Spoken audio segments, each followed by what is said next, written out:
Hello and welcome to the first of what will hopefully be a series of me discussing usual writing lessons and basics, which is of course rather weird and out of character if you know me and my channel, particularly the Gmod videos, and that Doom one, but we don't talk about that. The title alone doesn't really fit into other videos as they are right now. Then again, I did used to make Let's Plays, so I'd say it's not too far-fetched to consider anyone can change, seeing as I already did. Back to the subject matter.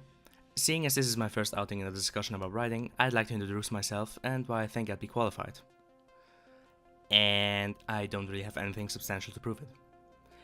I haven't released any books, but only have two of them in the workings, aside from the fact that one of them is in German, which probably doesn't help my credibility much seeing as I work with an English-speaking audience here. The only thing I can say is that it's another case of learning by doing, as you heard me say in the composition video. I've been writing for myself, mostly for fun, since 2014, when on a long train ride I decided to take out my laptop and start writing randomly. Aside from this, I of course love reading books, and I was always fascinated with writing stories, to the extent that when we had essays in school, where one subject allowed you to write a story or a tale, I usually wrote 2 more pages than was necessary, simply because I wanted to flesh out the short narrative I was creating. Aside from that, I've based one of my projects for finishing my apprenticeship on trying to write a book, as well as writing out theories behind crafting stories, characters and worlds, as well as the effects that these have on the reader, if done right of course. I'm definitely not the best in the field, but I feel like I've seen enough to at least share my knowledge with strangers on the internet. There, that's my qualifications, make of them what you will. Now to get to the subject matter. Creating an interesting character. Usually for this one would have to define what an interesting or compelling character is, since parts of it also rely on subjectivity, while others rely on objectively clear things, that either stem from the world, the character's background or other things. An easier way to explain this is to make a little showcase. I'm going to make an example of what I consider to be an interesting character, and what led to this character being interesting, as well as what thought process I use in creating him.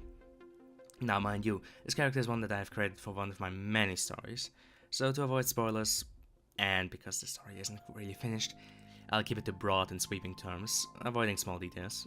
This should also make it easier to understand the fundamentals without much of the fluff.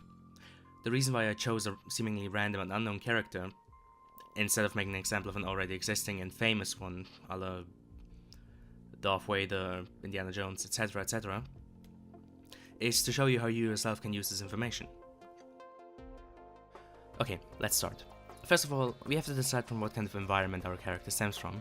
The reason for this is because as humans, our environments define who we are, especially when we grow up there.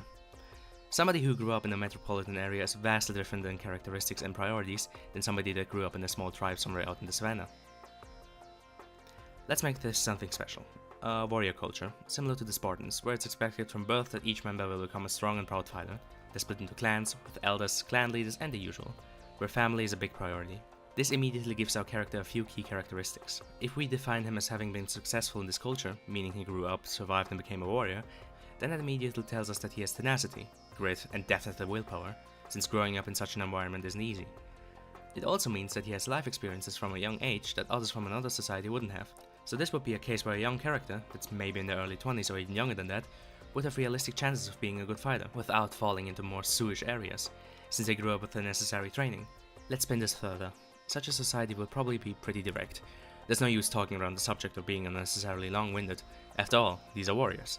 In battle, you have to communicate quickly and directly, making yourself clear with as few words as possible, so it's to be expected that this will carry over into the day-to-day dealings. Being direct, we can also add the attribute of being a bit brash, especially if our character has some ego, which he would have gained from having success in this society. Let's add further to the society then. They don't care for who you are or where you're from. If you want to join them, there's only one thing you need to prove. Your might. For those that know about them, I can imagine it's starting to get really obvious what warrior culture I'm talking about. This would inform more facets of our character. In such an environment, he would learn to see people for what they are, though this could also become a negative trait, in that he disrespects those that can't fight for themselves, since he believes might makes right. Currently with a young warrior, brash, direct, adept at fighting, believes himself to be great, maybe even greater than he really is, and of the staunch belief that the strongest should also be the leader. This character can easily spark conflicts with others, but can also be explored and even deconstructed. Let's take his belief of might makes right. Where would that stem from?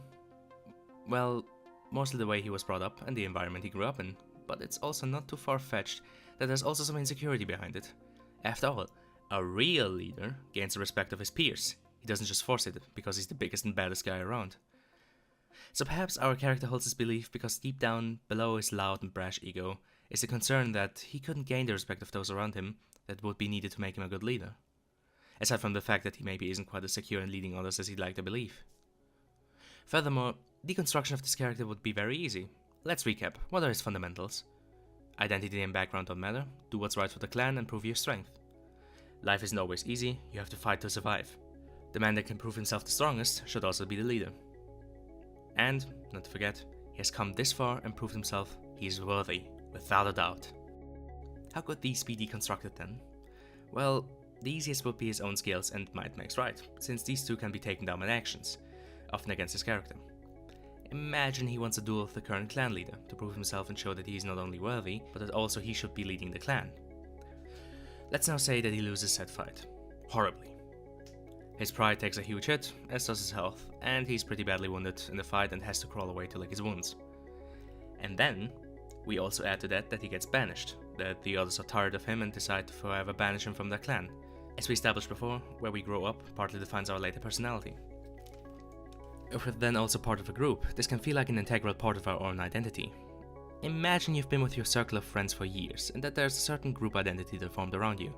You have inside jokes, little references, weekly or monthly events, and generally just a feeling of camaraderie.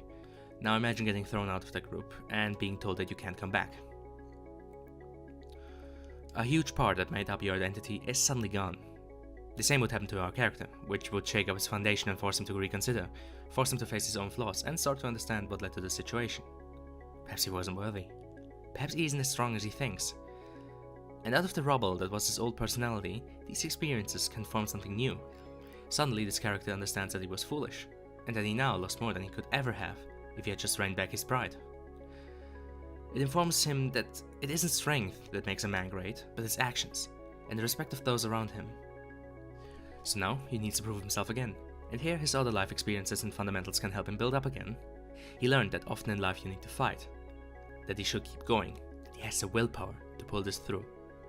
The other aspect that your background doesn't matter could then lead to him finally letting go of his past mistakes. Understanding that, yes, it was his fault, but that he needs to understand that it doesn't define him. Not your background defines you, but your actions. At least that would be his belief. Now we have a character that had clear flaws, stemming from his pride and skewed worldview, but which he was able to overcome after a small downfall, leading to him understanding what's really important.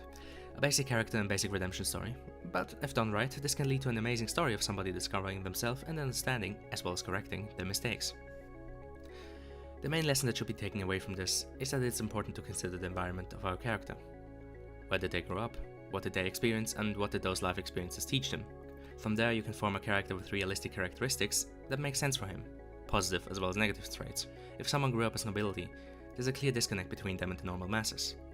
Even if they don't consider themselves to be better or above all of them, they simply don't share the same life experiences and therefore would have trouble understanding the problems of the populace, because of missing perspective. If someone grew up in isolation, they'd naturally be wary of contact with others since it's out of their comfort zone, and they might even perceive it as dangerous, seeing as we humans are afraid of the unknown. They would have trust issues, wouldn't like being touched, and generally would have multiple inner barriers that would need to be broken down for them to finally open up.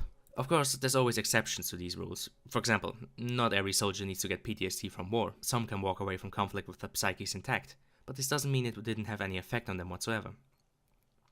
Even if they're not haunted by what they've seen, those life experiences would change their perspective on things. They'd probably understand the fragility of life, and be able to fully grasp just what it means for someone to die, and the hole that gets left behind by that death. They would perhaps even be able to understand just how desperate humans can get in horrible situations, like the soldiers or the civilians struggling to survive on the battlefield. It wouldn't necessarily break them, but they wouldn't walk away from it completely unchanged. So, if you ever want to create a character, one that isn't supposed to be flat, uninteresting, perfect without flaws, or just a jumbled mess of nonsensical priorities and changing alliances, then these things are something that could be considered when writing for them. And always ask yourself, would it make sense for that character to react this way? Because even as the author, you have to make sure to stay in character. Obviously, it's a bit much to ask to create a society for each of your characters and protagonists, declaring these defining aspects of the environment they grew up in, even though said environment might never come into use in the story itself. Generally, I'd say it's a best case scenario if you can define some of these aspects. But they're not the only way of crafting an interesting character. Next time I will touch upon a character without such a clearly defined background, and how he could still be made interesting and fully fleshed out, leaving the backstory mostly in the dark, only revealing parts of it at specific intervals in the story. Fucking finally, jeez.